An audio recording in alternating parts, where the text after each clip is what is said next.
Lord, गलितिकरास 5 अध्याय मी पूर्ण वाचत आहे. तुम्ही नक्की ऐका. पहा, मी पौलुस तुम्हा सांगतो की जर तुम्ही सुनता करून घेतली तर तुम्हा ख्रिस्ताचा काही उपयोग होणार नाही. वचन 3. सुनता करून घेणाऱ्या प्रत्येक माणसाला मी पुन्हा निश्चितार्थाने सांगतो की तू संपूर्ण नियमशास्त्र आचरण्यात बांधलेला आहेस. वचन 4.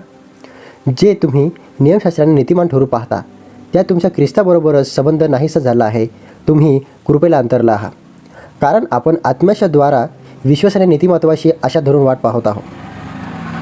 ख्रिस्ती येशूमध्ये असलेल्यांशी सुनता होण्यात किंवा न होण्यात काही सामर्थ्य आहे असे नाही, तर प्रीतिशोद्वारे कार्य करणारा जो विश्वास त्याच्या सामर्थ्य आहे.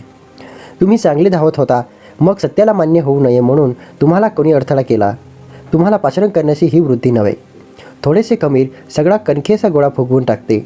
मला प्रभूमध्ये तुमच्याविषयी खात्री आहे की तुम्ही दुसरा विचार करणार नाही. तुमच्या मनाशी चलबिचल करणारा कोणी का असेना तो दंड बघेल. बंधुजन हो, मी अजून सुनतेचा उपदेश करीत असलो तर अद्याप माझा चढ का होत आहे. तसे असते तर वधस्तंभाशी अडखळ नाहीसे झाले आहे.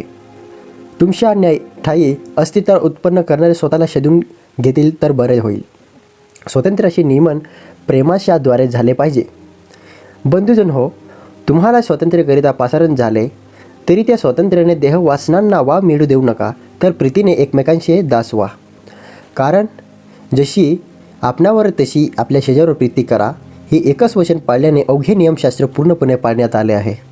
परंतु तुम्ही जर एकमेकात सावता व खाऊन टाकीता तर परस्पराच्या हातून एकमेकांचे सहार होऊ नये म्हणून जपा. पवित्र आत्म्याचे मार्गदर्शन. मी तर म्हणतो आत्म्याच्या प्रेरणेने चाला, म्हणजे तुम्ही देहवासना पूर्ण करणारच नाही. कारण देहवासना आत्म्याच्या विरुद्ध आहे व आत्मा देहवासने विरुद्ध आहे. ही परस्पर विरुद्ध आहे, यासाठी की जे काही तुम्ही इच्छिता ते तुमच्या हातून घडू नये. तुम्ही आत्म्याच्या प्रेरणेने चालवलेले आहात, तर तुम्ही नियमशास्त्राच्या अधीन नाही. देहाची कर्मे तर उघड आहे. ही ती जारकर्म, अशुद्धपणा, कामतुरपणा, मूर्तिपूजा, चेटके, वैर, कलह, मत्सर, राग, तट, फुटी, पक्षभेद, हेवा, दारूबाजी, रंगेलपणा आणि अशा इतर गोष्टी याविषयी मी तुम्हाला पूर्वी जे सांगून ठेवले होते तेच आता सांगून ठेवतो. अशी कर्मे करणाऱ्यांना देवाच्या राज्याचे वतन मिळणार नाही.